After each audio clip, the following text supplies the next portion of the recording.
চট্টগ্রামের পাহাড় কর্তন রোধ, জীববৈচিত্র্য সংরক্ষণ, সরকার ও জনগণের করণীয় শীর্ষক আলোচনা সভা ও প্রতিষ্ঠা বার্ষিকী উপলক্ষে আলোচনা সভার আয়োজন করা হয়েছে।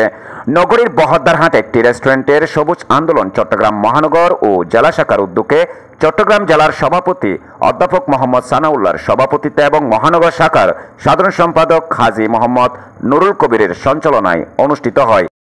এতে প্রধান অতিথি হিসাবে উপস্থিত ছিলেন সংগঠনের প্রতিষ্ঠাতা চেয়ারম্যান বাপ্পি সরদার। উদ্বোধক হিসাবে উপস্থিত ছিলেন কেন্দ্রীয় কমিটির যুগ্ম সাধারণ সম্পাদক হুমায়ুন কবির। এই সময় বক্তারা বলেন, খনিজ জ্বালানির ব্যবহার বন্ধ করুন, নবায়নযোগ্য জ্বালানির ব্যবহার এবং পরিবেশ রক্ষার কাজে সকল নাগরিককে ঐক্যবদ্ধভাবে এগিয়ে আসার আহ্বান জানান।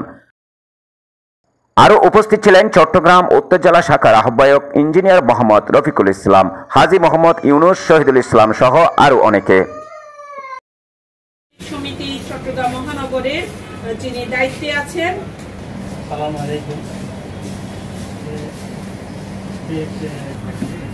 দায়িত্বে আছি আমি, এদেরকে অন্তর্ভুক্ত করবো দায়িত্বে আমি একেবারে প্রান্তিক পর্যায়ে যেভাবে নেওয়া যায় আমি কথা দিচ্ছি আপনাদেরকে হেল্প করব। সুন্দর একটা মুহূর্ত।